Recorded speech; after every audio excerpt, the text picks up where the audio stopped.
বন্ধুগণ, আজ আমি পাঠ করতে চলেছি বিখ্যাত লেখক শরদিন্দু বন্দ্যোপাধ্যায়ের লেখা রক্ত সন্ধ্যা।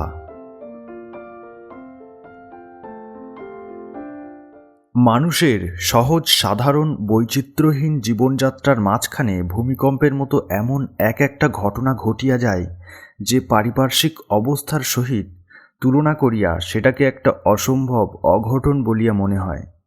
যে গল্পটা আজ বলিতে বসিয়াছি সেটাও একদিন এমনই অকস্মাৎ অপ্রত্যাশিতভাবে আমার জীবনে আসিয়া হাজির হইয়াছিল। যদিও শুধু দর্শক হিসেবে ছাড়া এ গল্পের সঙ্গে আমার কোনো সংস্রব নাই, তবু ইহা আমার মনের উপর এমন একটা গভীর দাগ কাটিয়া দিয়াছে যাহা বোধ করি জীবনের শেষ দিন পর্যন্ত মুছিবে না। যে লোকটার কাহিনী আজ লিপিবদ্ধ করিতে বসিয়াছি, আজ 7 দিন হইল সে হাইকোর্টের রায় মাথায় করিয়া পরলোক যাত্রা করিয়াছে। সুতরাং সাক্ষী সাবুত উপস্থিত করিবার আমার আর উপায় নাই। তবে সংবাদপত্রের নথি হইতে এবং আসামির বিচারের সময় সাক্ষীদের মুখের যে কথা এই গল্পে কাজে আসিতে পারে তাহা প্রয়োজন মতো ব্যবহার করিব। বিশ্বাস আমি কাহাকেও করিতে বলি না, এবং নিছক গাঁজা বলিয়া যাহারা উড়াইয়া দিতে চাহেন তাহাদের বিরুদ্ধেও আমার কোনো নালিশ নাই। আমি শুধু এইটুকুই ভাবি যে সে লোকটা মরিবার পূর্বে নিজের দোষ খালনের বিন্দুমাত্র চেষ্টা না করিয়াও এতগুলি অনাবশ্যক মিথ্যা কথা বলিয়া গেল কেন? এই সময় দৈনিক সংবাদপত্র কালকেতুতে এই ঘটনার যে বিবরণ বাহির হইয়াছিল তাহাই সর্বাগ্রে উদ্ধৃত করিয়া দিতেছি। গতকল্য বেলা প্রায় 9:30টার সময় কলিকাতার দুর্গাচরণ ব্যানার্জির লেনে এক কসাইয়ের দোকানে ভীষণ হত্যাকাণ্ড সংঘটিত হইয়া গিয়াছে। দোকানের মালিক গোলাম কাদের অন্য দিনের ন্যায় যথারীতি মাংস বিক্রয় করিতেছিল। দোকানে কয়েকজন ফিরিঙ্গি ও মুসলমান খরিদ্দার উপস্থিত ছিল। এমন সময় একজন অপরিচিত ফিরিঙ্গি দোকানে প্রবেশ করিয়া কিছু গোমাংস খরিদ করিতে চাহে। তাহাকে দেখিয়াই দোকানদার গোলাম কাদের ভীষণ চিৎকার করিয়া মাংস কাটা ছুরি হস্তে তাহার উপর লাফাইয়া পড়ে এবং নৃশংসভাবে তাহার বুকে, পেটে, মুখে ছুরিকাঘাত করিতে থাকে। আক্রান্ত ব্যক্তি মাটিতে পড়িয়া যায়। তখন গোলাম কাদের তাহার বুকের উপর বসিয়া একবার ছুরিকাঘাতের সঙ্গে সঙ্গে বলিতে থাকে, ভাস্কো ডা গামা, এই আমার স্ত্রীর জন্যে, এই আমার কন্যার জন্যে, এই আমার বৃদ্ধ পিতার জন্যে। দোকানে যাহারা ছিল সকলেই এই লোমহর্ষণ কাণ্ড দেখিয়া দ্রুত পলায়ন করিয়া পুলিশে খবর দেয়। পুলিশ আসিয়া যখন গোলাম কাদেরকে গ্রেপ্তার করিল তখন সে মৃতদেহের উপর ছুরি চালাইতেছে ও পূর্ববৎ বকিতেছে।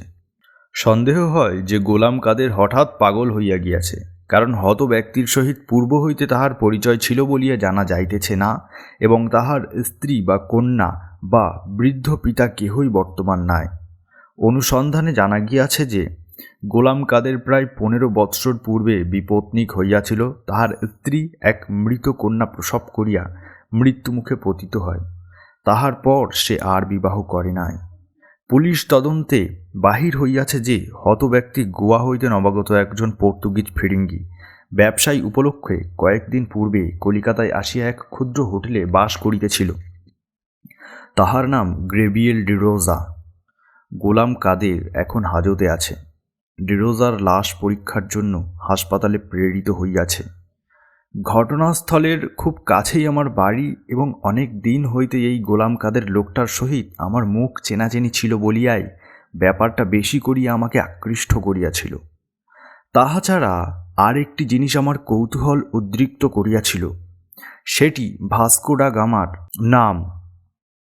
ছেলেবেলা হইতেই আমি ইতিহাসের ভক্ত, তাই হঠাৎ কসাইখানার হত্যাকাণ্ডের মধ্যে এই ইতিহাস প্রসিদ্ধ নামটা উঠিয়া পড়িয়া আমার মন সচকিত ও উত্তেজিত হইয়া উঠিয়াছিল। ভাস্কো ডা গামা সাধারণ প্রচলিত নাম নহে। একজন অশিক্ষিত মুসলমান কসাইয়ের মুখে এ নাম এমন অবস্থায় উচ্চারিত হইয়া দেখিয়া কোন এক গুপ্ত রোমান্সের গন্ধে আমার মনটা ভরিয়া উঠিয়াছিল।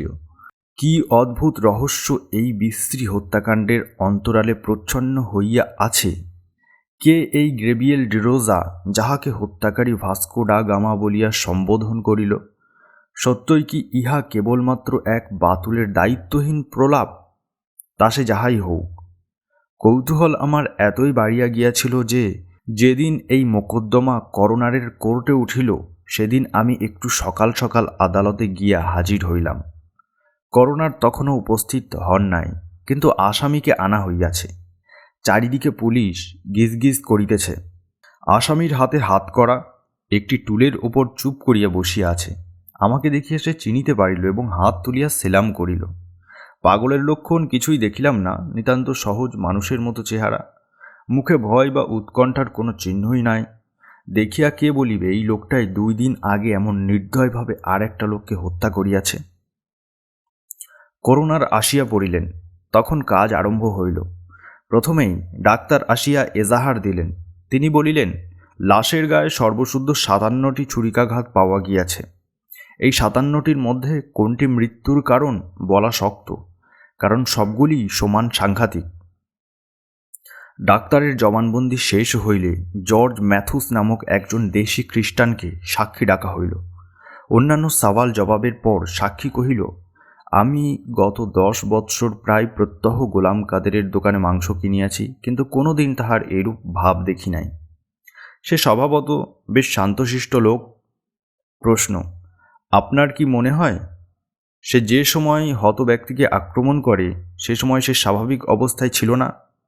উত্তর, হত ব্যক্তি দোকানে প্রবেশ করিবার আগে পর্যন্ত সে স্বাভাবিক অবস্থায় ছিল। আমাদের সঙ্গে সহজভাবে কথাবার্তা কহিতেছিল, কিন্তু ডিরোজাকে দেখিয়াই একেবারে যেন পাগল হইয়া গেল। প্রশ্ন, আপনার কি বোধ হয় আসামি হত ব্যক্তিকে পূর্ব হইতে চিনিত?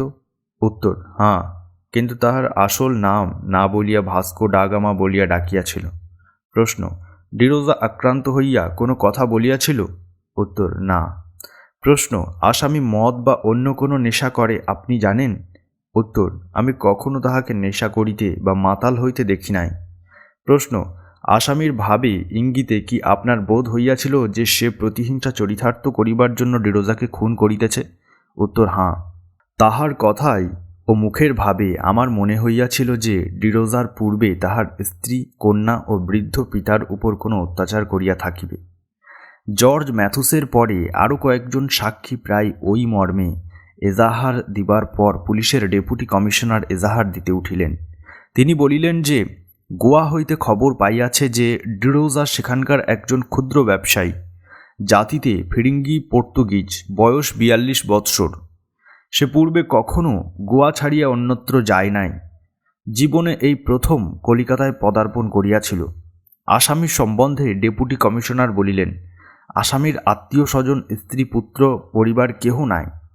অনুসন্ধানে জানা গিয়াছে যে গত 30 বৎসরের মধ্যে সে কলিকাতা ছাড়িয়া কোথাও যায় নাই। তাহার বয়স অনুমান 47 বৎসর। সুতরাং ডিরোজার সহিত তাহার যে পূর্বে কখনো দেখা সাক্ষাৎ হইয়াছিল তাহা সম্ভব বলিয়া বোধ হইতেছে না। আসামি এতক্ষণ চুপ করিয়া দাঁড়াইয়াছিল। এবার সে কথা কহিল, বলিল, ডাক আমাকে আমি অনেকবার দেখিয়াছি। মুহূর্ত মধ্যে ঘর একেবারে নিস্তব্ধ হইয়া গেল। করোনার ডেপুটি কমিশনারকে চুপ করিতে ইঙ্গিতে করিয়া আসামিকে জিজ্ঞাসা করিলেন, তুমি ডিরোজাকে পূর্ব হইতে জানো? আসামি বলিল, ডিরোজাকে আমি কখনো দেখি নাই। আমি ভাস্কো ডা গামাকে চিনি। ভাস্কো ডা গামা ছদ্মবেশে আমার দোকানে মাংস কিনিতে আসিয়াছিলেন। করোনার তীক্ষ্ণ দৃষ্টিতে আসামের দিকে চাহিয়া বলিলেন, আচ্ছা, ভাস্কো ডা গামাকে তুমি কোথায় দেখিয়াছ? আসামি কহিল, প্রথম দেখি কালিকটের বন্দরে, শেষ দেখি সমুদ্রের বুকের উপর। এই পর্যন্ত বলিয়া আসামি হঠাৎ থামিয়া গেল। দেখিলাম তাহার মুখ চোখ লাল হইয়া উঠিয়াছে, মুখ দিয়া কথা বাহির হইতেছে না। সে অবরুদ্ধ কণ্ঠে একবার ইয়া খোদা বলিয়া 2 হাত মুখ গুজিয়া বসিয়া পড়িল, আর কোনো কথা বলিল না। তারপর করোনার যথাসময়ে রায় দিলেন যে ক্ষণিক উন্মত্ততার বশে গোলাম কাদের ডিরোজাকে খুন করিয়াছে। কোর্ট হইতে যখন বাহিরের রাস্তায় আসিয়া দাঁড়াইলাম তখন আমার মাথার ভিতর ঝাঁঝা করিতেছে। কালিকট, সমুদ্রের বুকের উপর। আসামি এসব কি বলিল? আরও কত কথা, না জানি কোন অপূর্ব কাহিনী এই মূর্খ নিরক্ষর কসাই গোলাম কাদেরের বুকের মধ্যে লুকানো আছে। কারণ সে যে পাগলামির ভান করিতেছে না তাহা নিঃসন্দেহ। কোনো কথা বা কাজই তাহার পাগলের মতো নহে। অথচ 2-1টা অসংলগ্ন কথার ভিতর দিয়া অতীতের পর্দার একটা কোণ তুলিয়া ধরিয়া এ কি এক আশ্চর্য রূপকথার ইঙ্গিত দিয়া গেল। ইহার পর গোলাম কাদেরের ভাগ্যে যাহা যাহা ঘটিয়াছিল তাহা বিস্তারিতভাবে বলিবার কোনো প্রয়োজন দেখিতেছি না। দায়রা সোপর্দ হইয়া মামলা হাইকোর্টে উঠিলে হাইকোর্টের জজ বাহাদুর গোলাম কাদেরকে 1 মাস ডাক্তারের নজরবন্দিতে থাকিবার হুকুম দিলেন। 1 মাস পরে ডাক্তারের রিপোর্ট আসিল। গোলাম কাদের সুস্থ সহজ মানুষ, পাগলামির চিহ্নমাত্র তাহার মধ্যে নাই। তারপর বিচারে গোলাম কাদের নিজের উকিলের পরামর্শ অগ্রাহ্য করিয়া স্পষ্ট ভাষায় বলিল, আমি খুন করিয়াছি, সেজন্য বিন্দুমাত্র দুঃখিত বা অনুতপ্ত নই। আবার যদি তাহার সহিত দেখা হয়, আবার তাহাকে এমনইভাবে হত্যা করিব। হাইকোর্ট নিরুপায় হইয়া তাহার ফাঁসির হুকুম দিলেন। আমি শেষ পর্যন্ত আদালতে উপস্থিত ছিলাম। গোলাম কাদেরের জীবননাট্যে বিচারের অঙ্কটা শেষ হইয়া গেলে একটা নিঃশ্বাস ফেলিয়া বাহিরে আসিয়া দাঁড়াইলাম।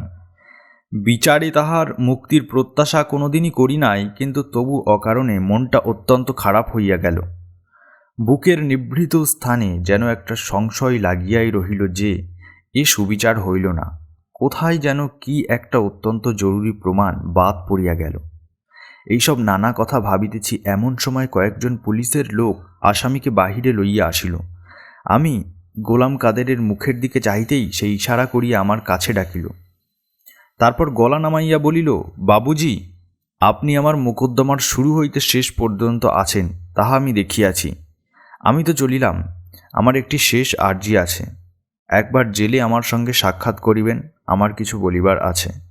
আমি বলিলাম, নিশ্চয় করিব। গোলাম কাদের হাত করা বাঁধা 2 হাত তুলিয়া আমাকে সেলাম করিয়া জেলের গাড়িতে চড়িয়া চলিয়া গেল। তারপর কি করিয়া কর্তৃপক্ষের অনুমতি লইয়া জেলে তাহার সহিত দেখা করিলাম, সে বিবৃতি এখানে অনাবশ্যক। শুধু কন্ডেমড আসামির কক্ষে বসিয়া মৃত্যুর 2 দিন পূর্বে সে আমাকে যে গল্প বলিয়াছিল তাহাই বাংলা ভাষায় অনুদিত করিয়া আনুপূর্বিক উদ্ধৃত করিতেছি। গোলাম কাদের বলিল, বাবুজি, আমার এই কাহিনী আপনি বিশ্বাস করুন আর নাই করুন, আমি যে পাগল নই, আমার এই কথাটি আপনি অবিশ্বাস করিবেন না। সত্য কথা বলিতে কি, আমার কাছেও ইহা এক অদ্ভুত ব্যাপার। আমি কিতাব পড়ি নাই, আজীবন মাংস বিক্রয় করিয়াছি, গল্প বানাইয়া বলিবার শক্তি আমার নাই। যাহা আজ বলিব তাহা আমি নিজে প্রত্যক্ষ করিয়াছি বলিয়াই বলিব। অথচ এই সকল ঘটনা আমার এই গোলাম কাদেরের জীবনে যে ঘটে নাই তাহাও নিশ্চিত। আপনাকে কেমন করিয়া বুঝাইব জানি না, আমি মূর্খ লোক। শুধু এইটুকু বলিতে পারি যে ইহা আজিকার ঘটনা নয়, বহু বহু যুগের পুরাতন। তবে শুরু হইতেই কথাটা বলি।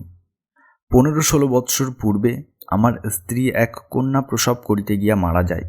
মেয়েটিও মারা গেল। কি করিয়া জানি না, আমার মনের মধ্যে বদ্ধমূল হইয়া গেল যে কোনো দুশ্মন আমার স্ত্রী কন্যাকে নিষ্ঠুরভাবে হত্যা করিয়াছে। শোকের অপেক্ষা ক্রোধ ও প্রতিহিংসায় আমার অন্তঃকরণ অধিক পূর্ণ হইয়া উঠিল। সর্বদাই মনে হইত, যদি সেই অজ্ঞাত দুশ্মনটাকে পায়, তাহা হইলে তাহার প্রতি অঙ্গ ছিঁড়িয়া ছিঁড়িয়া ইহার প্রতিশোধ লই।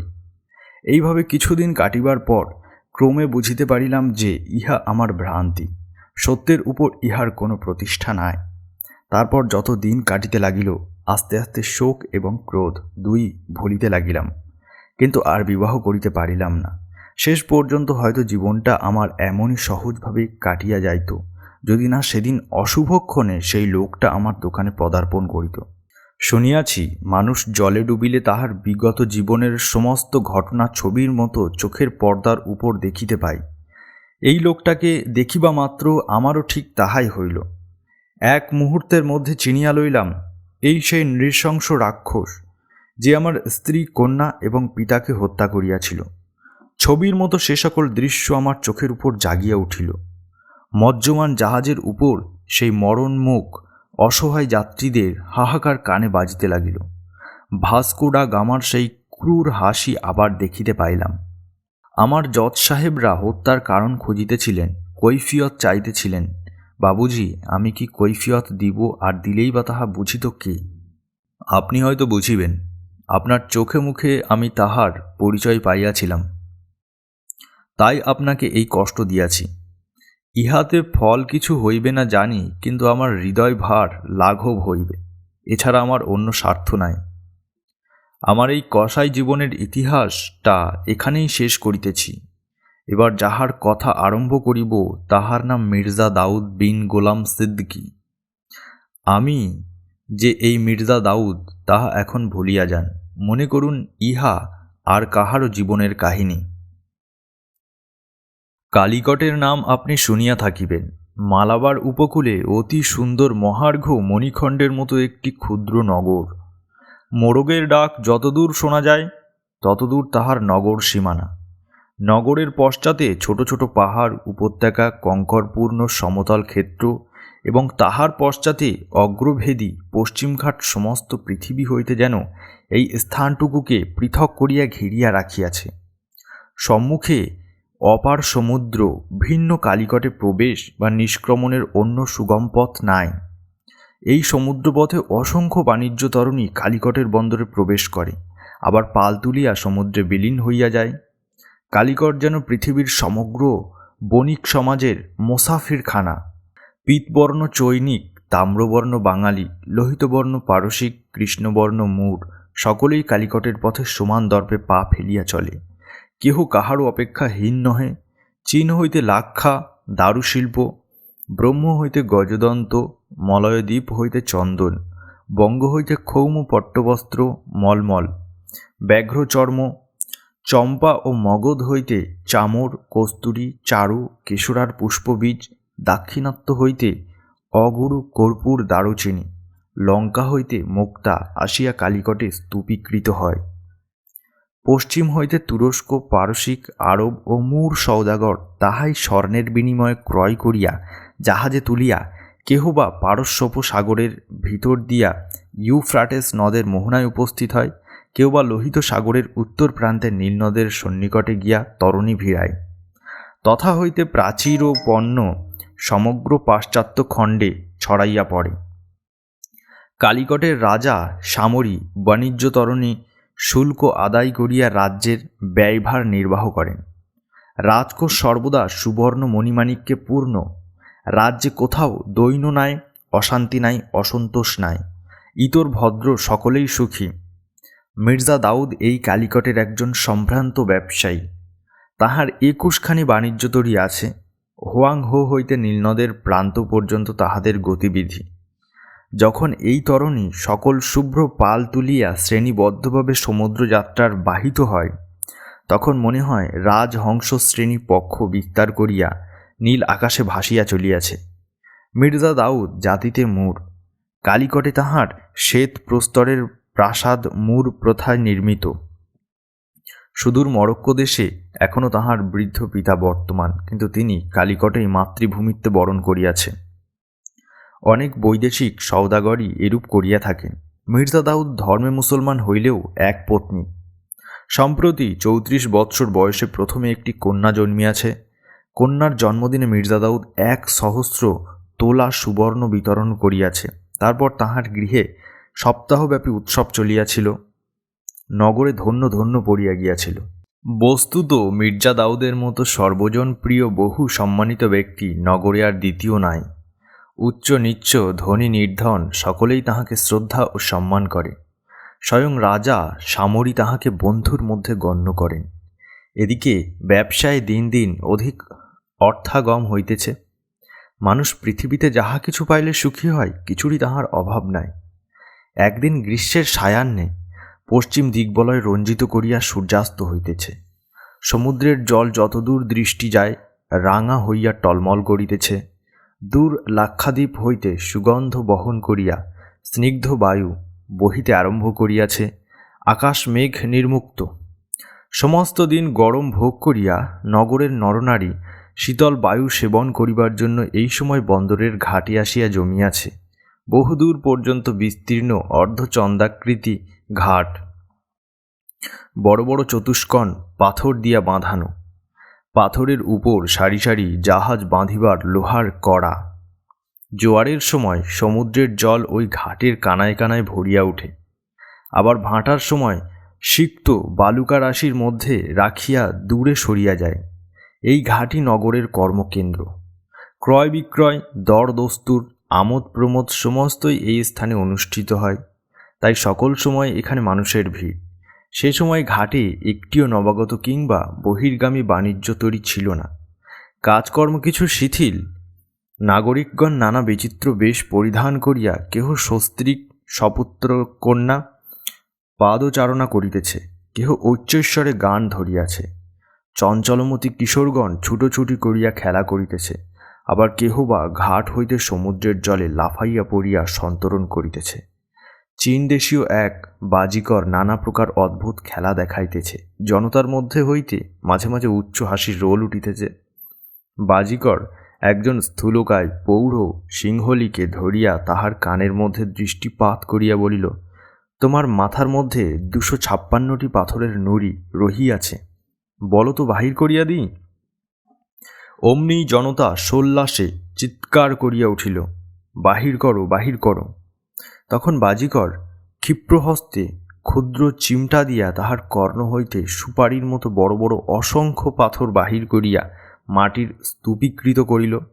পৌঢ় সিংহলী বিস্ময় বিহ্বল হইয়া চক্ষু বিস্ফারিত করিয়া তাহা দেখিতে লাগিল। ভারী হাসির একটা ধুম পড়িয়া গেল। একজন পরিহাস করিয়া বলিলে, শেঠ, তোমার মাথা যে এত নিরেট তাহা জানিতাম না। ক্রমে সূর্য অস্তমিত হইল। সমুদ্রের গায়ে সীসার রং লাগিল। দিগন্ত রেখার যে স্থানটায় সূর্য অস্ত গিয়েছিল তাহাকে কেন্দ্র করিয়া সন্ধ্যার রক্তিমাভা ধীরে ধীরে সংকুচিত হইয়া আসিতে লাগিল।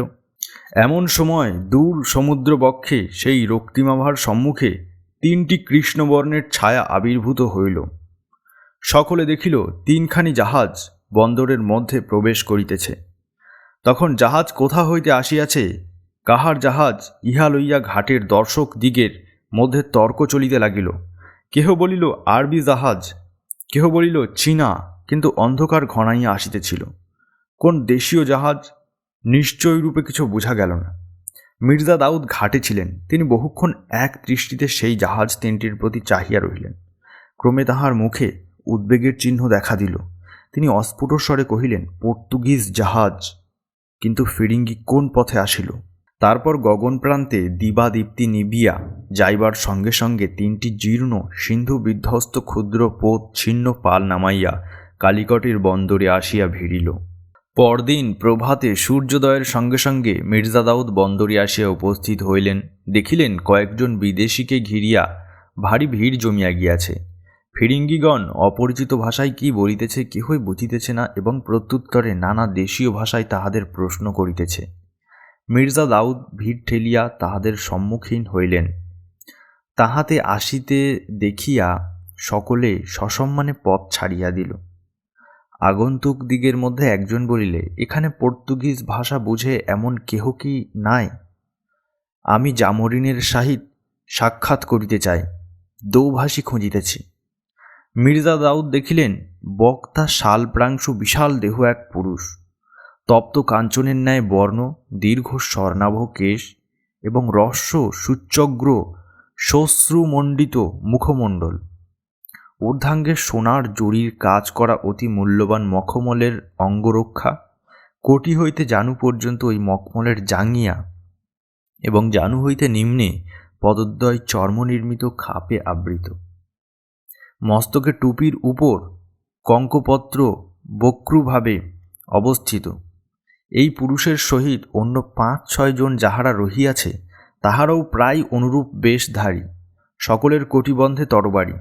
মির্জা দাউদ এই প্রধান পুরুষের আপাদমস্তক নিরীক্ষণ করিয়া গম্ভীর স্বরে কহিলেন, আমি পর্তুগিজ ভাষা বুঝি। নবাগত কিছুক্ষণ স্থির দৃষ্টিতে মির্জা দাউদের মুখের প্রতি চাহিয়া রহিল। তাহার মুখ অন্ধকার হইল।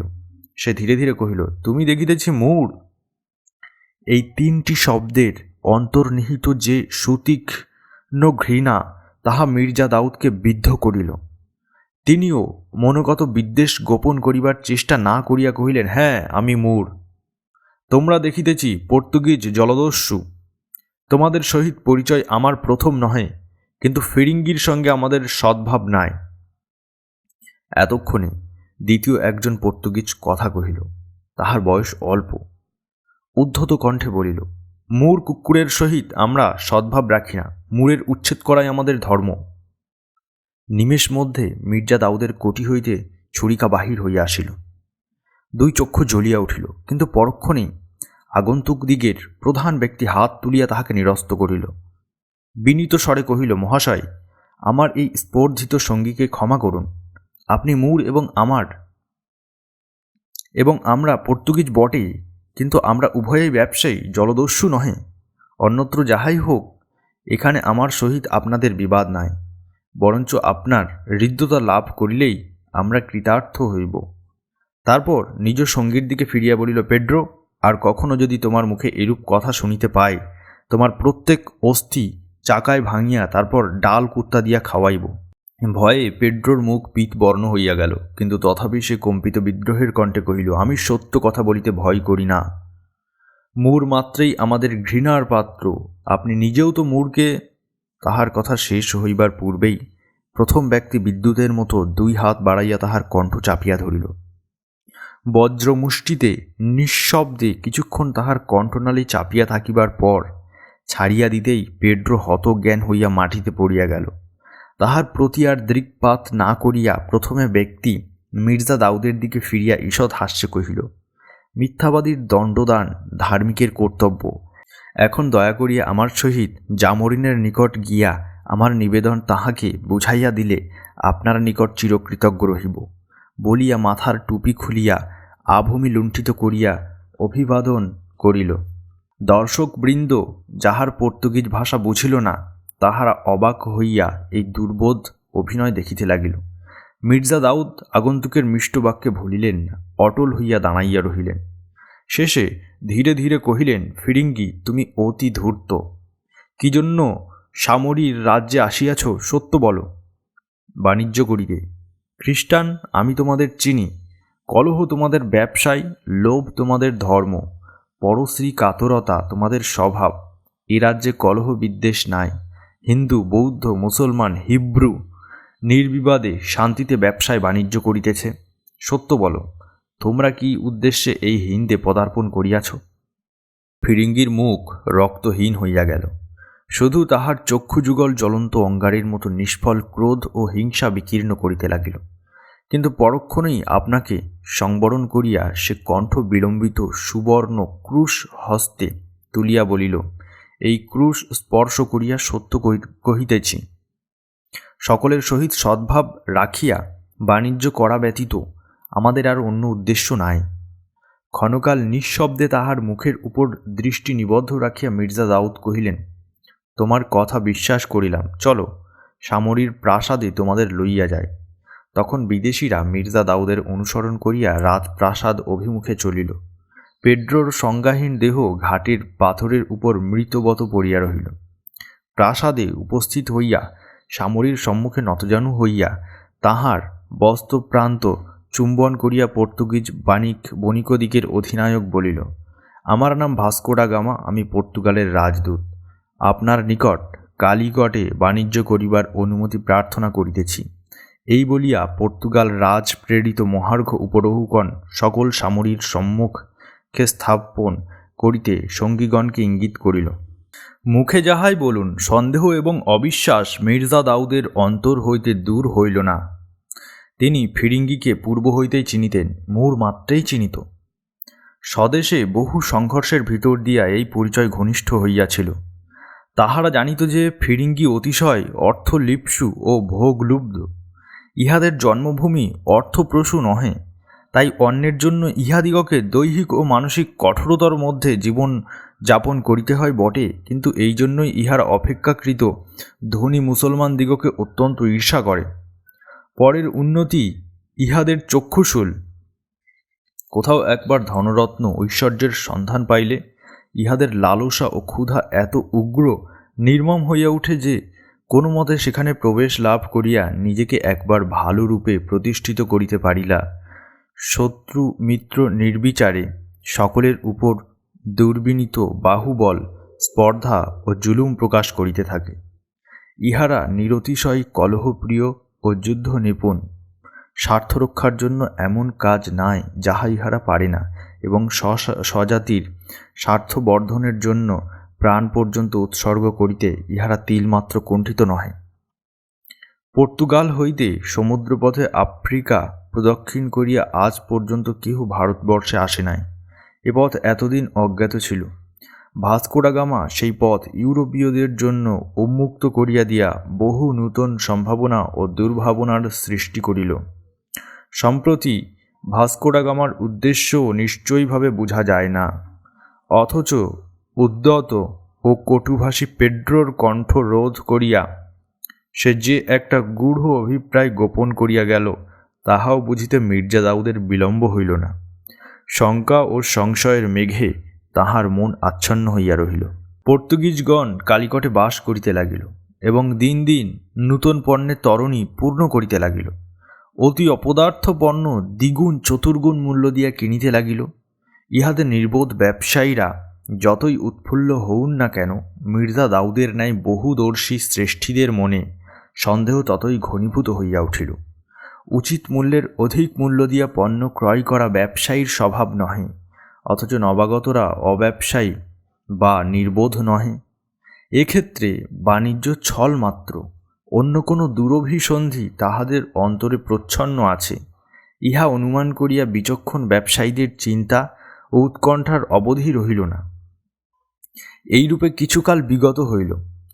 কালিকটের জীবন প্রবাহ পূর্ববৎ প্রশান্তভাবে চলিতে লাগিল। একদিন শরৎকাল মেঘমার্জিত আকাশে শুভ্র পাল উড়াইয়া দুইটি জাহাজ বন্দরে প্রবেশ করিল। সঙ্গে সঙ্গে নগরে রাষ্ট্র হইয়া গেল যে বঙ্গদেশ হইতে প্রভাকর শ্রেষ্ঠীর নৌকা আসিতেছে। প্রভাকর শেঠ অতি প্রসিদ্ধ বণিক। প্রতি বৎসর এই সময় লক্ষাধিক মুদ্রার বস্ত্রাদি পণ্য বহন করিয়া তাহার তরণী কালিকটে উপস্থিত হয়। কাশ্মীরের শাল, বারাণসীর চেলি, কৌশেয় পট্ট, বাংলার মলমল কিনিবার জন্য কালিকটে সওদাগর সমাজে হুড়াহুড়ি পড়িয়া যায়। এত সুন্দর এবং এত মূল্যবান বস্ত্র কেহই আনিতে পারে না, সেজন্য প্রভাকরের এত খ্যাতি। প্রভাকরের নৌকা ঘাটে লাগিবার পূর্বেই নগরের বড় বড় ব্যবসায়ীরা ঘাটে সমবেত হইয়াছিলেন। প্রভাকর নৌকার উপর দাঁড়াইয়া পরিচিত সকলকে নমস্কার সম্ভাষণাদি করিতে লাগিল। সে অতিশয় বাক্পটু ও রহস্যপ্রিয়, এজন্য সকলেই তাহাকে ভালোবাসিত। হিব্রু মুসা ইব্রাহিম তাহাকে ডাকিয়া বলিলেন, প্রভাকর, এবার তোমার দেরি দেখিয়ে আমরা ভাবিয়াছিলাম বুঝি আর আসিলে না। পথে তোমাদের সুন্দরবনের কুমির তোমাকে পেটে পুড়িয়াছে। প্রভাকর হাসিয়া বলিল, মুসা সাহেব, পেটে পুড়িলেও কুমির আমাকে হজম করিতে পারিত না। এই যে মির্জা সাহেব, আদাব আদাব, শরীর গতিক সব ভালো তো? এবার আপনার ফরমাসি জিনিস সমস্ত আনিয়াছি, কত লইতে পারেন দেখিব। আপনার কোমরে তলোয়ারখানি নতুন দেখিতেছি, ডামাস্কের বুঝি? আমার কিন্তু এক জোড়া চাই, গৌরেশ্বরের কাছে বাক্যদত্ত হইয়া আছি। ভালো কথা, পথে আসিতে শ্রীখণ্ডের নিকট আপনার জবদ্বীপ যাত্রী জাহাজের সঙ্গে দেখা হইয়াছিল, খবর সব ভালো। হায়দার মুস্তফা যে ইতিমধ্যে কয়টি শাদী করিলেন, এবার কিন্তু ইস্পাহানি অঙ্গুরের রস না খাওয়াইলে বড়ই অন্যায় হবে। জাম্বো শাঁখালুর মতো দাঁত বাহির করিয়া হাসিস না, দড়িটা ধর। নৌকা বাঁধা হইলে প্রভাকর ঘাটে নামিয়া সকলের সহিত আলিঙ্গনাদি করিল। তখন মির্জা দাউদ জিজ্ঞাসা করিলেন, প্রভাকর, কি কি সওদা আনিলে? প্রভাকর বলিল, এবার যে মলমল আনিয়াছি মির্জা সাহেব, তেমন মলমল আজ পর্যন্ত কখনো চোখে দেখেন নাই। মাকড়সার জালের চেয়েও নরম, কাশ ফুলের চেয়েও হালকা, মুঠির মধ্যে 150 গজ কাপড় ধরা যায়। কিন্তু এক থান কাপড়ের দাম 5 তোলা সোনা, তার কমে দিতে পারিব না। কোচিনে 4 তোলা পর্যন্ত দিতে চাহিয়াছিল, আমি লই নাই। শেষে কি লোকসান দিয়া ঘরে ফিরিব? শেঠনি তাহা হইলে আমার মুখ দেখিবে না। মির্জা দাউদ হাসিয়া বলিলেন, তা না দেখুক, তোমার মুখ না দেখিলেও শেঠনির কোনো লোকসান হইবে না। এখন তোমার সওদা দেখাও। প্রভাকর বলিল, বলেন কি মির্জা সাহেব, লোকসান হইবে না? শেঠনির এখন যৌবনকাল, কাঁচা বয়স। এখন স্বামীর মুখদর্শন না করিলে জীবন যৌবন সমস্তই লোকসান হইয়া যাবে যে। ভালো কথা, গতবারে শুনিয়াছিলাম আপনার বিবি সাহেব নাকি অসুস্থ, তা কোনো শুভ সংবাদ আছে নাকি? মির্জা দাউদ বলিলেন, খোদার দয়ায় একটি মেয়ে হইয়াছে। প্রভাকর বলিল, এত বড় আনন্দের সংবাদ এতক্ষণ চাপিয়া রাখিয়াছিলেন? আমাদের দেশে বলে, মেয়ে হইলে পিতার পরমায়ু বৃদ্ধি হয়। তাহা হইলে আজ রাত্রে আপনার দৌলতখানায় আমার নিমন্ত্রণ রহিল। দেশে কুক্কুটাদি ভোজনের সুবিধা হয় না, দুষ্প্রাপ্যও বটে, আর ব্রাহ্মণগুলা বড়ই গণ্ডগোল করে। ও বাবা, এটি আবার কে? মির্জা সাহেব? এরকম পোশাক পরিচ্ছদ তো কখনো দেখি নাই। ইহারা কোথা হইতে আসিল? মির্জা দাউদ ফিরিয়া দেখিলেন ভাস্কো ডা গামা দুইজন সহচর সঙ্গে সেই দিকে আসিতেছে। ইতিমধ্যে কালিকটের পথে ঘাটে দুইজনের দেখা সাক্ষাৎ ঘটিয়াছিল বটে, কিন্তু কোনো পক্ষেই সৌহার্দ্য বর্ধনের আগ্রহ দেখা যায় নাই, বরঞ্চ উভয়কে যথাসম্ভব এড়াইয়া চলিয়াছেন। প্রভাকরের প্রশ্নের উত্তরে মির্জা দাউদ কহিলেন, ইহারা পর্তুগিজ, ক্রমে পরিচয় পাইবে। ইত্যবসরে প্রভাকরের নৌকা হইতে পণ্য সামগ্রী সকল পরিদর্শনের জন্যে ঘাটে নামানো হইতেছিল। সওদাগরেরা ভিড় করিয়া তাহাই দেখিতেছিলেন। মির্জা দাউদও সেই সঙ্গে যোগ দিলেন। অন্য দিক হইতে ভাস্কো ডা গামাও আসিয়া মিলিত হইল। মলমলের নমুনা দেখিয়া মির্জা দাউদ কহিলেন, অতি উৎকৃষ্ট মলমল। প্রভাকর, এই জিনিস কত আনিয়াছ? প্রভাকর সগর্বে বলিল, পুরা 1 জাহাজ। দাউদ কহিলেন, ভালো, আমি 1 জাহাজই লইলাম। দরদামের কথা আজ রাত্রে স্থির হইবে। ভাস্কো ডা গামা এরূপ অপূর্ব সূক্ষ্ম মলমল পূর্বে কখনো দেখে নাই। বস্তুত এত মহার্ঘ মলমল পারস্য দেশ ভিন্ন অন্য কোথাও যাইত না। পর্তুগাল, স্পেন, ফ্রান্স প্রভৃতি পাশ্চাত্য দেশে যাহা যাইত তাহা অপেক্ষাকৃত নিকৃষ্ট শ্রেণীর মলমল। ডা গামার অন্তর লুব্ধ হইয়া উঠিল। পোপ এবং রাজা ইম্যানুয়েলকে নজর দিতে হইলে ইহা অপেক্ষা উৎকৃষ্ট বস্তু আর কি আছে? সে বলিল, এ মলমল আমি কিনিব। মির্জা দাউদ হাসিয়া বলিলেন, আর উপায় নাই, এই মলমল আমি কিনিয়াছি। ডা গামা প্রভাকরের দিকে ফিরিয়া বলিল, আমি অধিক মূল্য দিব। ডা গামা সেদিকে কর্ণপাত না করিয়া প্রভাকরকে লক্ষ্য করিয়া কহিল, আমি দ্বিগুণ মূল্য দিব। মির্জা দাউদ হাসিয়া বলিলেন, আর উপায় নাই, এই মলমল আমি কিনিয়াছি। ডা গামা প্রভাকরের দিকে ফিরিয়া বলিল, আমি অধিক মূল্য দিব। মির্জা দাউদ কহিলেন, অধিক মূল্য দিলেও পাইবে না, এ মলমল এখন আমার। ডা গামা সেদিকে কর্ণপাত না করিয়া প্রভাকরকে লক্ষ্য করিয়া বলিল, আমি দ্বিগুণ মূল্য দিব। মির্জা দাউদ বিরক্ত হইয়া বলিলেন, শতগুণ দিলেও আর পাইবে না। ডা গামা বিদ্যুৎ বেগে মির্জা দাউদের দিকে ফিরিল, কর্কশ কণ্ঠে বলিল, মূঢ়, চুপ কর, আমি মালের মালিকের সহিত কথা কহিতেছি। প্রভাকর বুদ্ধিমান, মির্জা দাউদ তাহার পুরাতন খরিদ্দার, অথচ এই ব্যক্তিকে সে চেনেও না। সে বলিল, উনি এখন মালের মালিক, আমি কেহ নয়। উনি যদি আপনাকে বিক্রয় করিতে ইচ্ছা করেন, করিতে পারেন। ডা গামার অশিষ্ট কথায় কিন্তু মির্জা দাউদের মুখ ক্রোধে কৃষ্ণবর্ণ হইয়া উঠিয়াছিল। তিনি তিক্ত কণ্ঠে কহিলেন, ডা গামা, পূর্বেও বুঝিয়াছিলাম, কিন্তু আজ তোর প্রকৃত স্বরূপ ধরা পড়িল। ব্যবসায়ী তোর ভান মাত্র, তুই তস্কর, নচেত অনুচিত মূল্য দিয়া বাণিজ্য নষ্ট করিবি কেন? আহত ব্যাঘ্রের মতো গর্জন করিয়া ভাস্কো ডা গামা নিজ কোটি হইতে তরবারি বাহির করিল। দন্তে দন্ত ঘর্ষণ করিয়া ক্রোধ কষায়িত নেত্রে কহিল, স্পর্ধিত মূঢ়, আজ তোর রক্তে তরবারি কলঙ্ক ধৌত করিব। মির্জা দাউদও তরবারি নিষ্কষিত করিয়া কহিলেন, বর্বর ফিরিঙ্গি, আজ তোকে জাহান্নামে পাঠাইব। মুহূর্ত মধ্যে ব্যগ্র জনতা চতুর্দিকে সরিয়া গিয়া মধ্যে বৃত্তাকৃত স্থান যুযুৎসুদের জন্য ছাড়িয়া দিল। শান্তিপূর্ণ বাণিজ্য কেন্দ্র হইলেও এরূপ ব্যাপার কালিকটে একান্ত বিরল নহে। কলহ যখন তরবারি পর্যন্ত পৌঁছায়, তখন তাহা ভঞ্জন করিবার প্রয়াস যে শুধু নিষ্ফল নহে, অত্যন্ত বিপজ্জনক, তাহা কাহারও অবিদিত ছিল না। তাই সকলে সরিয়া দাঁড়াইয়া অস্ত্র দ্বারা উভয় পক্ষকে বিবাদের মীমাংসা করিবার সুবিধা করিয়া দিল।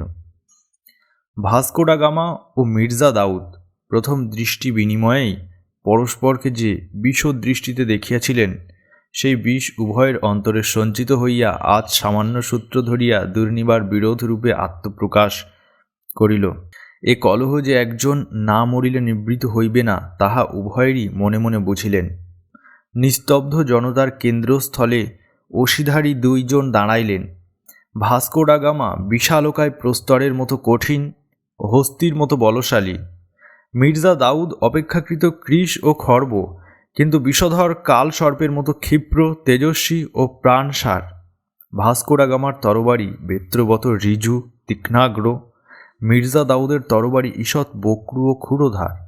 নগ্ন কৃপান্ন হস্তে ক্ষণকালের জন্য দুইজন পরস্পরকে নিরীক্ষণ করিয়া লইলেন। তারপর ঝড়ের মতো তরবারিকে অগ্রবর্তী করিয়া ভাস্কো ডা গামা আক্রমণ করিল, কিন্তু ডা গামার তরবারি মির্জা দাউদের অঙ্গ স্পর্শ করিবার পূর্বেই তিনি ক্ষিপ্র হস্তে নিজে তরবারি দ্বারা তাহা অপসারিত করিয়া সরিয়া দাঁড়াইলেন এবং পরক্ষণেই তাহার বক্র আসি বিদ্যুতের মতো একবার ডাগামার জানু দংশন করিয়া ফিরিয়া আসিল। ডাগামা পিছু হটিয়া আত্মরক্ষা করিবার চেষ্টা করিল, কিন্তু পারিল না। তাহার জানুর চর্মাবরণ ধীরে ধীরে রক্তে ভিজিয়া উঠিল। ডাগামা সেদিকে ভ্রুক্ষেপ করিল না, কিন্তু সাবধান হইল, সংযত ও সতর্কভাবে অসি চালনা করিতে লাগিল। সে বুঝিল যে বিপক্ষকে অবজ্ঞা করিলে চলিবে না। মির্জা দাউদের অসি কৌশল অসাধারণ। তাহার সম্মুখে দ্বিতীয়বার ভুল করিলে আর তাহার সংশোধনের অবকাশ থাকিবে না। এদিকে মির্জা দাউদও বুঝিলেন যে ডাগামা অসি কৌশলে তাহার সমতুল্য, কিন্তু তাহার অপেক্ষা দ্বিগুণ বলশালী। আবার সে তাহার মতো ক্ষিপ্রগামী ও লঘুদেহ নয় বটে, কিন্তু তরবারি ঋজু এবং দীর্ঘ। মির্জা দাউদের তরবারি বক্রু এবং খর্ব, তাহাদের যুদ্ধ রীতিও সম্পূর্ণ পৃথক। এক্ষেত্রে মির্জা দাউদ দেখিলেন ডাগামার জয়ের সম্ভাবনায় অধিক। মির্জা দাউদ অত্যন্ত সাবধানে যুদ্ধ করিতে লাগিলেন।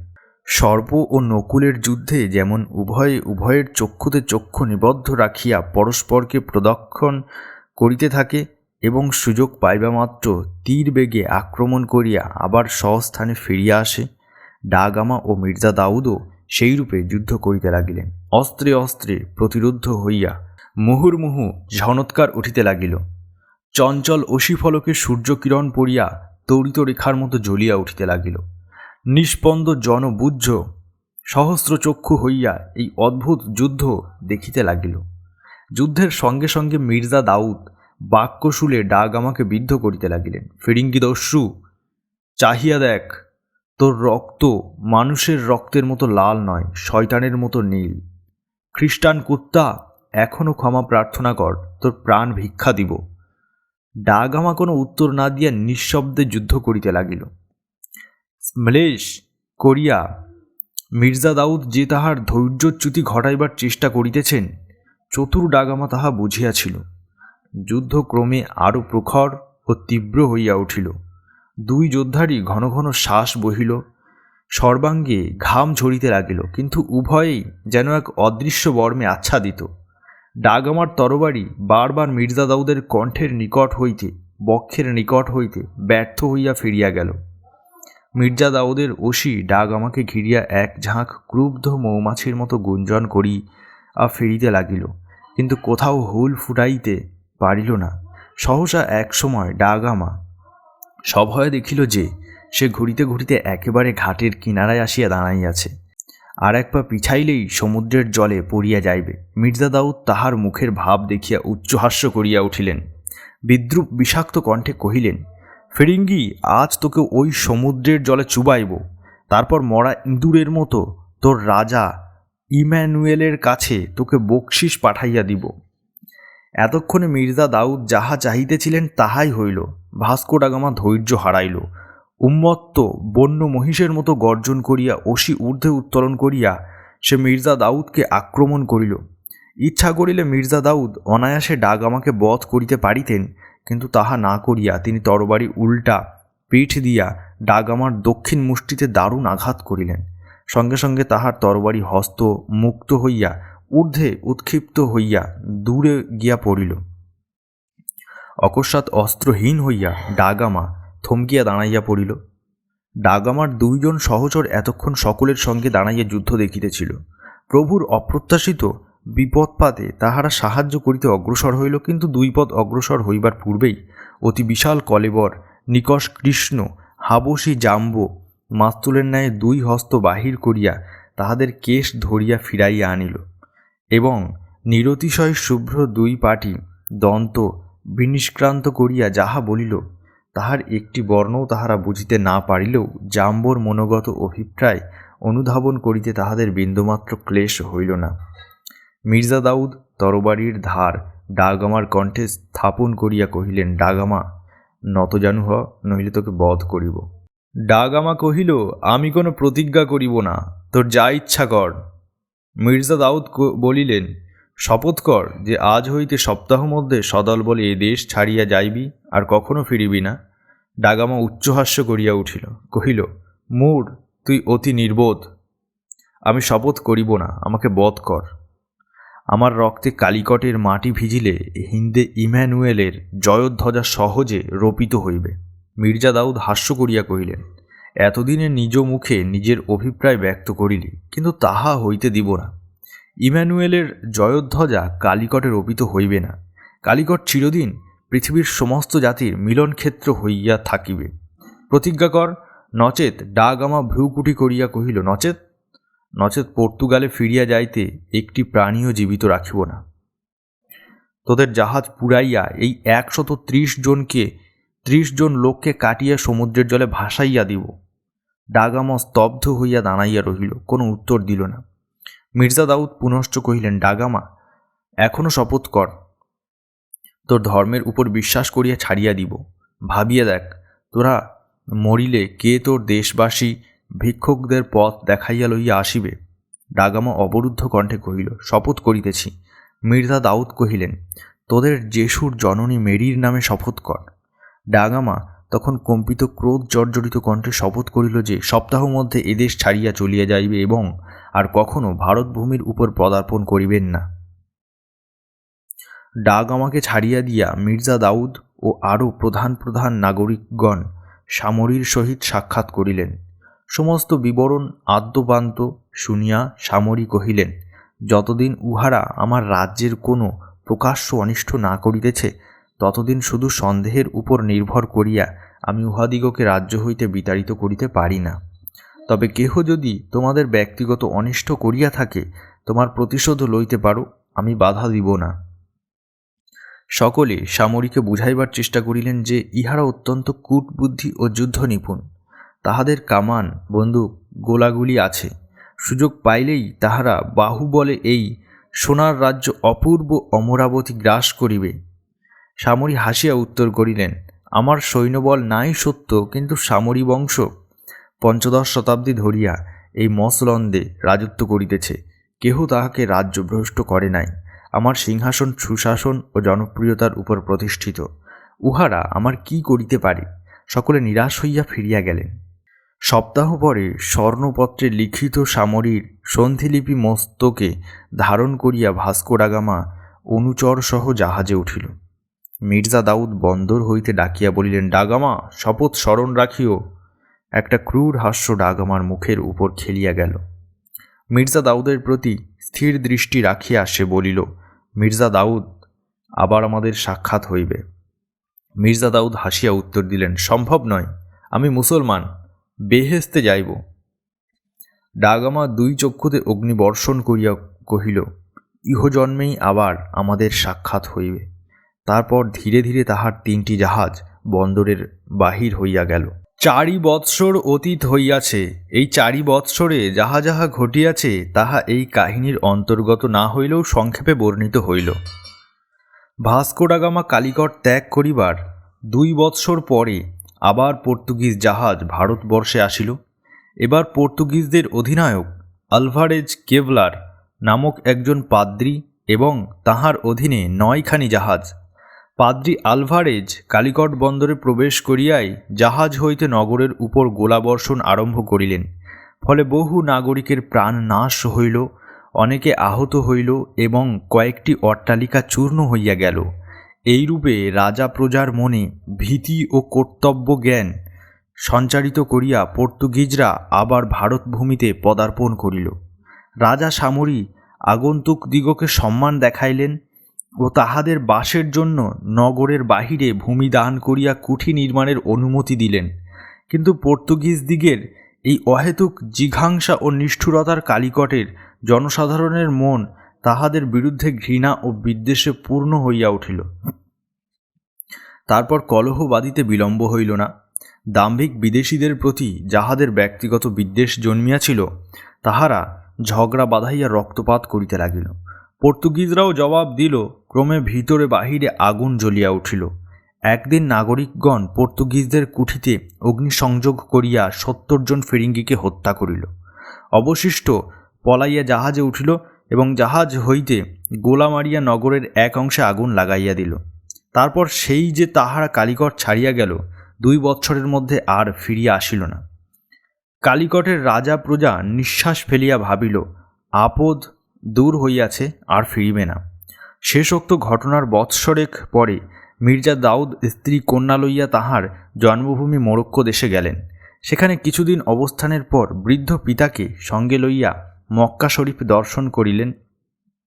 তারপর তীর্থ দর্শন শেষ করিয়া সকলে মিলিয়া কালিকটে প্রত্যাবর্তন করিতেছিলেন। কথা ছিল মক্কা শরীফ হইতে মির্জা দাউদ কালিকটে আসিবেন, তাহার পিতা মোরক্কো দেশে ফিরিয়া যাইবেন। কিন্তু পিতা স্থবির ও জরাগ্রস্ত হইয়া পড়িয়াছে, অধিক দিন পরমায়ু নাই। পুনরায় মোরক্কো যাইবার সুযোগ হয়তো শীঘ্র হইবে না, ততদিন পিতা বাঁচিবে কি না, এই সকল বিবেচনা করিয়া মির্জা দাউদ তাহাকে ছাড়িলেন না, নিজের সঙ্গে কালিকটে লইয়া চলিলেন। বৃদ্ধ ঈদের চাঁদের মতো সুন্দর ক্ষুদ্র নাতনিটিকেও দেখিয়া ভুলিয়াছিলেন, তিনিও বিশেষ আপত্তি করিলেন না। মক্কা শরীফ দর্শনের সময় কালিকটের কয়েকজন সম্ভ্রান্ত ব্যক্তির সহিত মির্জা দাউদের সাক্ষাৎ হইয়াছিল। তিনি তাহাদের বলিলেন, আপনারাও কালিকটে ফিরিতেছেন, আমার জাহাজেই চলুন।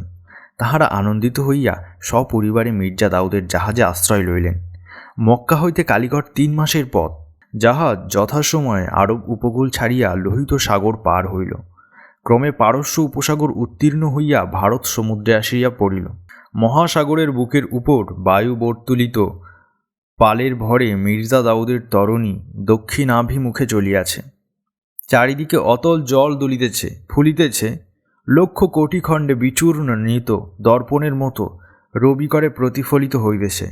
পূর্ণ দিগন্তরেখা অখণ্ডভাবে তরণীকে চারিদিকে বেষ্টন করিয়া আছে। কেবল বহুদূরে পূর্ব চক্রবালে মেঘের মতো কচ্ছভূমির তটবনানী ঈষণমাত্র দেখা যাইতেছে। জাহাজে যে অভিজ্ঞ আরকাঠি আছে, সে বলিয়াছে যে বায়ুর দিক এবং গতি পরিবর্তন না হইলে অষ্টাহ মধ্যে কালিকটে পৌঁছানো যাইবে।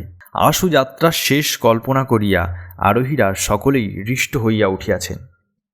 সেদিন শুক্রবার সূর্যক্রমে মধ্যা গগন অতিক্রম করিয়া পশ্চিমে ঢলিয়া পড়িল। জাহাজের বিস্তৃত ছাদের উপর মির্জা দাউদ, তাহার পিতা ও আর পুরুষগণ দ্বীপ্রাহরিক নামাজ প্রায় শেষ করিয়াছেন। জাহাজের নিয়ামক সম্মুখে স্থির দৃষ্টি করিয়া হালের নিকট নিশ্চলভাবে দাঁড়াইয়া আছে। চারিদিক নিস্তব্ধ, শুধু তরণীর বেগ বিদীর্ণ জলরাশি ফেন হাস্যে কলকল করিতেছে। এমন সময় আকাশ বাতাস প্রকম্পিত করিয়া মেঘ গর্জনের ন্যায় ভীষণ শব্দে সকলে চমকিত হইয়া দেখিলেন, পশ্চাৎ হইতে 5খানা ফিরিঙ্গি জাহাজ সমস্ত পাল তুলিয়া দিয়া এবং সঙ্গে সঙ্গে অগণ্য দাঁড় বাহিয়া যেন বহু পদবিশিষ্ট অতিকায় জলজন্তুর মতো ছুটিয়া আসিতেছে। অতর্কিতে এত নিকটে আসিয়া পড়িয়াছে যে জাহাজের মানুষগুলোকে পর্যন্ত স্পষ্ট দেখা যাইতেছে। এই আকস্মিক দৃশ্য দেখিয়া সকলেই বুদ্ধিভ্রষ্টের মতো সেই দিকে নিষ্পলকভাবে তাকাইয়া রহিলেন। বিস্মিত হইবার মতো দৃশ্য বটে, 2 দণ্ড পূর্বেও চতুর্দিকে কোথাও একটা ভেলা পর্যন্ত ছিল না। সহসা সমুদ্রের কোন অতল গুহা হইতে এই 5টা ভীষণ দৈত্য বাহির হইয়া আসিল। মির্জা দাউদের মন বলিল, আজ আর রক্ষা নাই। কামান দাগিয়া ইহারা নিজ আগমন বার্তা ঘোষণা করিয়াছে, আজ তাহারা দয়া মায়া দেখাইবে না। মূরের রক্তে হিংসা চরিতার্থ করিবার আজ তাহাদের সুযোগ মিলিয়াছে। এরূপ ঘটনা প্রতীচ্যখণ্ডের সমুদ্রবক্ষে পূর্বে কখনো ঘটে নাই। শরণাতীত কাল হইতে এই পথে শত শত তরণী অবাধে যাতায়াত করিয়াছে। চীন হইতে কাস্পীয় হ্রদ পর্যন্ত কেহ কখনো হিংস্রিকা বা বোম্বেটের নাম পর্যন্ত শুনে নাই। স্থলপথ অপেক্ষা জলপথ অধিক নিরাপদ ছিল বলিয়াই জলবাণিজ্য এত প্রসার লাভ করিয়াছিল। কিন্তু আজ যুগ যুগান্তরের বাহিত পণ্য অব্যাহত পথে স্বার্থান্ধ ফিরিঙ্গি তাহার অগ্নি অস্ত্র লইয়া পথরুদ্ধ করিয়া দাঁড়াইল। কিন্তু যুদ্ধদান করা মির্জা দাউদের পক্ষে অসম্ভব। তাহার জাহাজ তীর্থযাত্রীর জাহাজ, তাহাতে বারুদগোলা কিছুই নাই। আছে কেবল কতকগুলি অসহায় যুদ্ধানভিজ্ঞ ধর্মপরায়ণ তীর্থযাত্রী এবং তদপেক্ষাও অসহায় কতকগুলি নারী ও শিশু। এরূপ অবস্থায় 5খানা রণপোতের সঙ্গে যুদ্ধ করা বাতুলতা ভিন্ন আর কিছুই নহে। এক উপায় পলায়ন, কিন্তু মির্জা দাউদের জাহাজ কেবল পালের ভরে চলে। বিপক্ষের পাল দাঁড় 2 আছে এক্ষেত্রে পলায়নও সাধ্যাতীত। মির্জা দাউদ ক্ষণকাল স্তব্ধভাবে চিন্তা করিলেন। একবার আকাশের দিকে দৃষ্টি করিলেন। আকাশ নির্ভীক, বেলা প্রায় তৃতীয় প্রহর, রাত্রি হইতে বিলম্ব আছে। তিনি নাবিককে ডাকিয়া সমস্ত পাল তুলিয়া প্রাণপণে জাহাজ ছুটাইয়া আজ্ঞা দিলেন।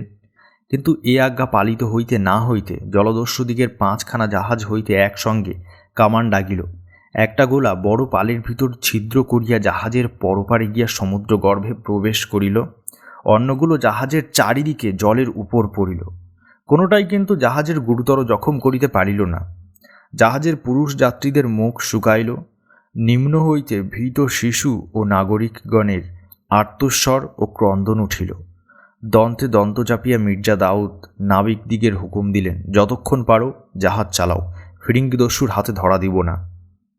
এমন সময় মির্জা দাউদের 4 বৎসরের কন্যা হাঁপাইতে হাঁপাইতে উপরে উঠিয়া আসিয়া পিতার জানু জড়াইয়া ধরিল, বলিল, বাবা, মা তোমাকে ডাকছেন। বলিয়া পিতার মুখের দিকে চোখ তুলিয়াই উচ্চস্বরে কাঁদিয়া উঠিল, বাবা, আমার বড় ভয় করছে। মির্জা দাউদ কন্যাকে 2 হাতে তুলিয়া বুকে চাপিয়া ধরিলেন। তাহার কানে কানে বলিলেন, হারুনা, কাঁদিস না, তুই মুরের কন্যা, তোর কিসের ভয়? আজ আমরা সকলে একসঙ্গে বেহেশতে যাইব। কন্যাকে পিতার ক্রোড়ে দিয়া মির্জা দাউদ নিচে নামিয়া গেলেন। সম্মুখেই আকুল নয়না স্ত্রীর সহিত সাক্ষাৎ হইল।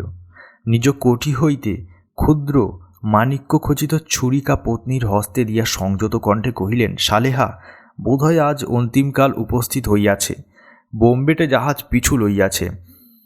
যদি উহারা এ জাহাজে পদার্পণ করে, এ ছুরি নিজের উপর ব্যবহার করিও, তার পূর্বে কিছু করিও না। আর অন্যান্য স্ত্রীলোকেদের আশ্বাস দিও অকারণে ভয় না পায়। চলিলাম। এই বলিয়া মুহূর্তকালের জন্য পত্নীর মস্তক বক্ষে চাপিয়া ধরিয়া মির্জা দাউদ উপরে ফিরিয়া গেলেন। উপরে উঠিয়া দেখিলেন, এই অল্পকাল মধ্যে দস্যু জাহাজগুলি অর্ধচন্দ্রাকারে তাহাদিগকে ঘিরিয়া ফেলিয়াছে। এত নিকটে আসিয়া পড়িয়াছে যে তাহাদের কণ্ঠস্বর পর্যন্ত স্পষ্ট শোনা যাইতেছে। মির্জা দাউদ দেখিলেন, প্রত্যহ জাহাজ হইতে কামানের মুখ তাহাদের প্রতি লক্ষ্য করিয়া আছে। এত নিকট হইতে এবার আর লক্ষ্য ভ্রষ্ট হইবে না। মির্জা দাউদের পিতা আসিয়া বলিলেন, দাউদ, আর উপায় নাই, ধরা না দিলে জাহাজ ডুবি হইয়া মরিতে হইবে। মির্জা দাউদ কহিলেন, ধরা দিলেও নিশ্চয় মরিতে হইবে, তাহার অপেক্ষা ডুবিয়া মরাই শ্রেয়। পিতা বলিলেন, সে কথা ঠিক, কিন্তু সঙ্গে শিশু ও স্ত্রীলোক রহিয়াছে, তাহাদের রক্ষা করিবার চেষ্টা করা উচিত নহে কি? মির্জা দাউদ কিয়ৎকাল চিন্তা করিয়া কহিলেন, কিন্তু দস্যুরা শিশু ও নারীদের দয়া করিবে কি? বরঞ্চ পিতা কহিলেন, ফিরিঙ্গি অর্থলোভী, অর্থের বিনিময়ে তাহাদের ছাড়িয়া দিতে পারে। অন্যান্য পুরুষগণ বৃদ্ধের বাক্য সমর্থন করিলেন।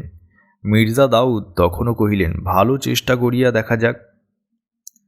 ঠিক এই সময় একখানা জাহাজ হইতে আবার কামান দাগিল। এবার গোলার আঘাতে প্রকাণ্ড মাস্তুল পালশুদ্ধ মর্মর শব্দে ভাঙিয়া পড়িল এবং সঙ্গে সঙ্গে স্তূপীকৃত পালের কাপড়ে আগুন লাগিয়া গেল। রমণীরা এতক্ষণ পর্যন্ত আব্রু রক্ষা করিয়া জাহাজের খোলের মধ্যেই ছিল, কিন্তু এবার আর লজ্জার বাধা মানিল না। সন্তানবতীরা সন্তান কোলে লইয়া, যাহাদের সন্তান নাই তাহারা যে যেমনভাবে ছিল, উচ্চৈশ্বরে কাঁদিতে কাঁদিতে উপরে উঠিয়া আসিল। সকলেই ভয়াবিহ্বলা, কেহ ঊর্ধ্বমুখী নতজানু হইয়া ঈশ্বরের নিকট প্রাণের আকুল আবেদন জানাইতে লাগিল। কেহ শিশু সন্তানকে 2 হাতে উচ্চে তুলিয়া ধরিয়া জলদস্যুদিগকে দেখাইয়া তাহাদের কৃপা আকর্ষণের চেষ্টা করিতে লাগিল। এদিকে পালের আগুন ক্রমে বাড়িয়া উঠিয়া জাহাজময় ব্যাপ্ত হইবার উপক্রম করিল। পুরুষগণ তখন সমুদ্র হইতে জল তুলিয়া অগ্নি নির্বাপনের চেষ্টা করিতে লাগিলেন। বহু কষ্টে অনেক জল ঢালিবার পর অগ্নি নির্বাপিত হইল। তখনকার মতো জাহাজ রক্ষা পাইল। একখানা ফিরিঙ্গি জাহাজ মির্জা দাউদের জাহাজের একেবারে পাশে আসিয়া পড়িয়াছিল। মধ্যে মাত্র 100 গজের ব্যবধান। কামান ঘুরাইয়া তাহারা আবার গোলা ছুঁড়িবার উদ্যোগ করিতেছিল, তখন মির্জা দাউদ উচ্চকণ্ঠে তাহাদিগকে ডাকিয়া কহিলেন, গোলা ছুঁড়িও না, আমরা আত্মসমর্পণ করিতেছি। কামান ছাড়িয়া তাহারা উল্লাসধ্বনি করিয়া উঠিল। তাহাদের মধ্যে একজন বোধহয় সেই প্রধান নাবিক কহিল, তোমাদের জাহাজে যত অস্ত্র আছে জলে ফেলিয়া দাও, নহিলে কামান ছুড়িব। মির্জা দাউদ কহিলেন, আমাদের সঙ্গে কোনো অস্ত্র নাই, ইহা তীর্থযাত্রীর জাহাজ, যাহা কিছু ধনরত্ন সঙ্গে আছে দিতেছি, আমাদের ছাড়িয়া দাও। এইরূপ কথাবার্তা হইতেছে, এমন সময় আক্রমণকারী জাহাজের ভিতর হইতে একজন পুরুষ উপরে উঠিয়া আসিল। অতি মহার্ঘ বেশভূষায় সজ্জিত বিশাল দেহ এক পুরুষ। তাহাকে দেখিয়া মির্জা দাউদের বুকের রক্ত সহসা যেন স্তব্ধ হইয়াও গেল। চিনিলেন ভাস্কো ডা গামা। তাহার মুখের উপর কৃষ্ণ কাল সর্পের মতো হিংসা যেন কুণ্ডলিত হইয়া আছে। মির্জা দাউদকে দেখিয়া ভাস্কো ডা গামা হাসিল। মাথার কঙ্কপত্রযুক্ত টুপি খুলিয়া তাহা আভূমি সঞ্চারিত করিয়া বলিল, মির্জা দাউদ, আজ সুপ্রভাত। স্মরণ আছে, বলিয়াছিলাম আবার দেখা হইবে। মির্জা দাউদের মুখ দিয়া সহসা কথা বাহির হইল না। ভাস্কো ডা গামা তখন পূর্বোক্ত প্রধান নাবিকের দিকে ফিরিয়া কঠোর কণ্ঠে কহিলেন, কাপ্তেন, কামান নীরব কেন? আমার হুকুম কি ভুলিয়া গিয়াছ? ভীত ক্যাপ্টেন বলিল, প্রভু, উহারা ধনরত্ন দিয়া পরিত্রাণের আর্জি করিতেছে। দুই জাহাজের ক্রমে আরও নিকটবর্তী হইতেছিল। ডা গামা আবার মির্জা দাউদের দিকে ফিরিয়া শ্লেষ ও তীক্ষ্ণ কণ্ঠে কহিলেন, মূঢ়, ধনরত্ন দিয়া প্রাণ ভিক্ষা যাও? মির্জা দাউদ কহিলেন, নিজের প্রাণভিক্ষা চাহি না, আমাদের সর্বস্ব লইয়া বৃদ্ধ, নারী ও শিশুদের ছাড়িয়ে দাও। ডা গামা শত্রুর লাঞ্ছনার রস অল্প অল্প করিয়া পান করিতে লাগিল। কহিল, বৃদ্ধ, নারী ও শিশুদের ছাড়িয়া দিব? কিন্তু তাহাতে আমাদের লাভ? বরঞ্চ তোমরা যুবতী নারীদের আমাদের নিকট পাঠাইয়া দিয়া পুরুষগণ প্রাণ বাঁচাইতে পারো। আমাদের জাহাজের স্ত্রীলোকের কিছু প্রয়োজন হইয়াছে, আমার নিজের জন্য নয়, খালসিদের জন্য। আমি নারীতে রুচি নাই। ক্রোধে অপমানে মির্জা দাউদের মুখ বিবর্ণ হইয়া গেল। বুঝিলেন ডা গামা তাহাকে লইয়া খেলা করিতেছে। অতি কষ্টে আত্মদমন করিয়া কহিলেন, ডা গামা, তোমার প্রস্তাবের উত্তর দিতে ঘৃণা হইতেছে। যদি অভিরুচি হয়, আমাদের সহিত যাহা মূল্যবান সামগ্রী ও স্বর্ণ রৌপ্য আছে তাহা লইয়া আমাদের নিষ্কৃতি দাও, নতুবা কিছুই পাইবে না। ডা গামা ভ্রুকুটি করিয়া কহিল, কিছুই পাইব না? তার অর্থ? মির্জা দাউদ কহিলেন, তার অর্থ, জোর করিলে আমাদের মারিয়া ফেলিতে পারিবে, কিন্তু কিছু লাভ করিতে পারিবে না।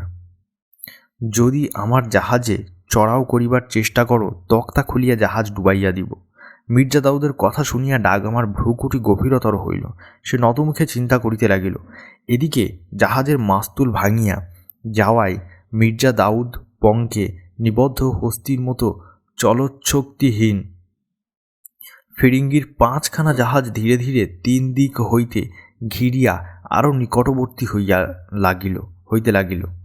মির্জা দাউদ অধীর হইয়া কহিলেন, ডা গামা, যাহা করিবে শীঘ্র করো।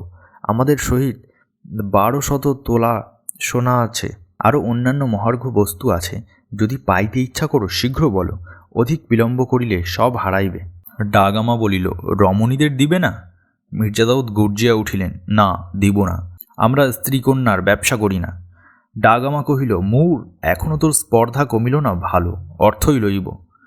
তোমার জাহাজে যাহা কিছু আছে ভেলাই করিয়া আমার জাহাজে পাঠাও। যাহা কিছু আছে পাইলে ছাড়িয়া দিবে? দিব। তোমাকে বিশ্বাস কি? আমি মিথ্যা কথা বলি না। মিথ্যাচারী শপথ করিয়াছিলে কখনো হিন্দে পদার্পণ করিবে না, তাহার কি হইল? ডা গামা হাসিয়া বলিল, এখনও হিন্দে পদার্পণ করি নাই।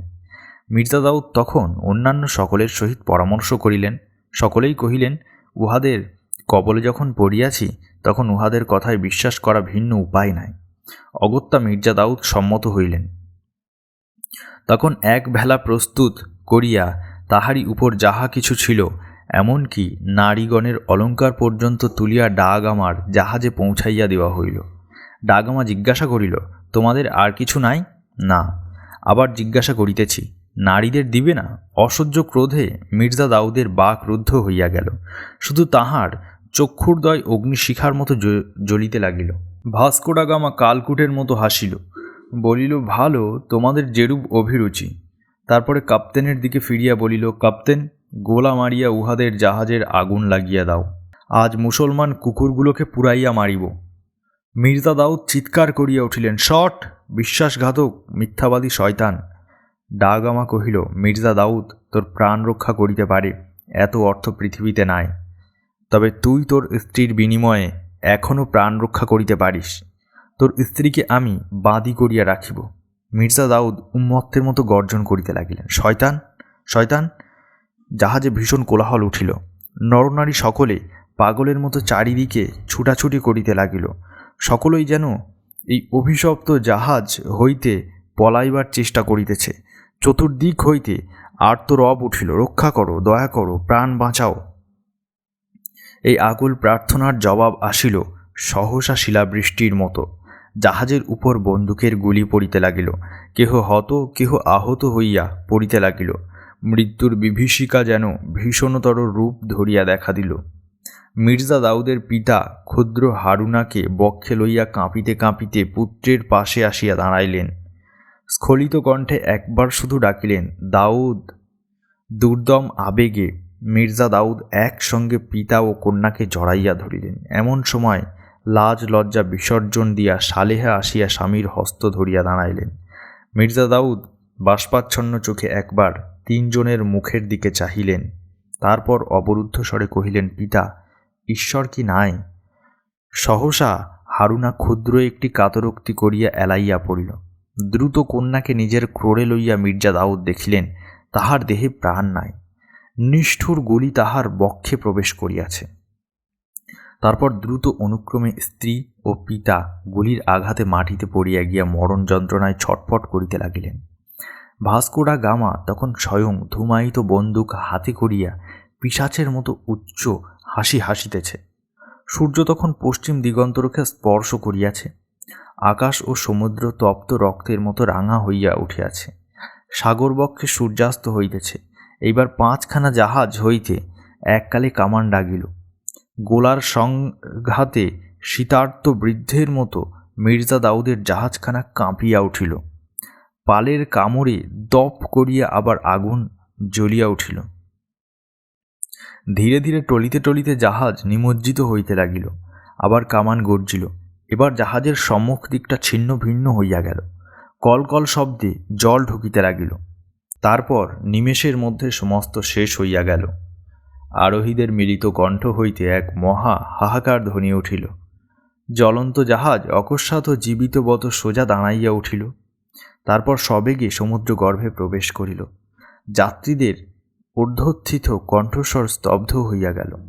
মুহূর্ত পূর্বে যেখানে জাহাজ ছিল সেখানে আবর্তিত তরঙ্গশীর্ষ জলরাশি ক্রীড়া করিতে লাগিল। ফিরিঙ্গি জাহাজগুলি চিত্রাপীড়িতবৎ স্তব্ধ হইয়া দাঁড়াইয়া রহিল। প্রায় অন্ধকার তাহাদিগকে যেন অন্য জগতের কোনো ভৌতিক তরণীর মতো দেখাইতে লাগিল।